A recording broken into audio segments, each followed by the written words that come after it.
Hello दोस्तों, कैसे हो आप सभी। तो मैं आपके लिए यूनिट फर्स्ट का एक टॉपिक लेके आया हूँ, लिंग और तथा जेंडर, यानी कि जेंडर इक्वालिटी। इसकी आवश्यकता क्या है, इसके उपाय क्या है। ध्यान रखना, मैंने इसके अंदर थ्योरी नहीं लिखी है, क्योंकि मेन तो अपने क्या होता है कि अगर अपने को हेडिंग मिल जाए, पॉइंट्स मिल जाए, तो आपके पास कुछ तो बुक या मैटर बुक होगी आपके पास में। अन्यथा आप इस हेडिंग को ही देख देख के आप क्या ये अच्छी तरीके से कवर कर सकते हो। मेन काम बीएड के अंदर हेडिंग का ही होता है। तो ये आपके जो टॉपिक है लिंग तथा जेंडर है। आप अगर कोई भी बड़ा क्वेश्चन आता है तो आपको ये डिफ़ाइन तो करना ही करना पड़ेगा। तो इसको डिफ़ाइन कैसे करोगे आप, मतलब पहले इसका पहचान के बारे में पूछा जाएगा, भी इसकी पहचान कैसे होती है।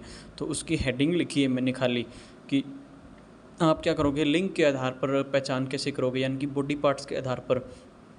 फिर उसके बाद में अंतर कैसे करोगे, यानी कि जो साइंस है वो किस प्रकार से जेंडर और इक्वलिटी को बताता है, भी जेंडर क्या है, कैसे नहीं हो सकता। ठीक है। समाज में लिंग के प्रति अवधारणा कैसी है, मतलब समाज के अंदर आप इसमें क्या लिखोगे।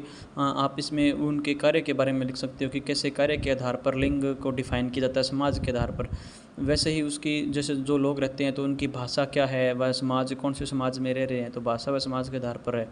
फिर उसी प्रकार से परिवार व समाज के आधार पर लिंग तथा जेंडर को डिफ़ाइन कर सकते हो।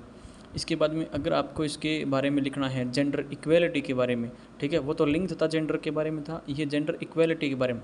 तो इसका अर्थ लिखने के लिए पहले आपको, जब आप लिखोगे तो उसमें पहले आपको असमानता के बारे में बताना पड़ेगा। थोड़ा सा 2-4 लाइन असमानता के बारे में लिखोगे।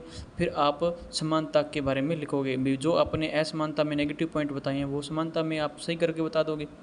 फिर लास्ट में आप उनके अधिकारों के बारे में बता सकते हो। ऐसे करके 8-10 लाइन का टॉपिक हो जाएगा और ये आपके डेफिनेशन यानी कि अर्थ का काम पूरा कंप्लीट हो जाएगा।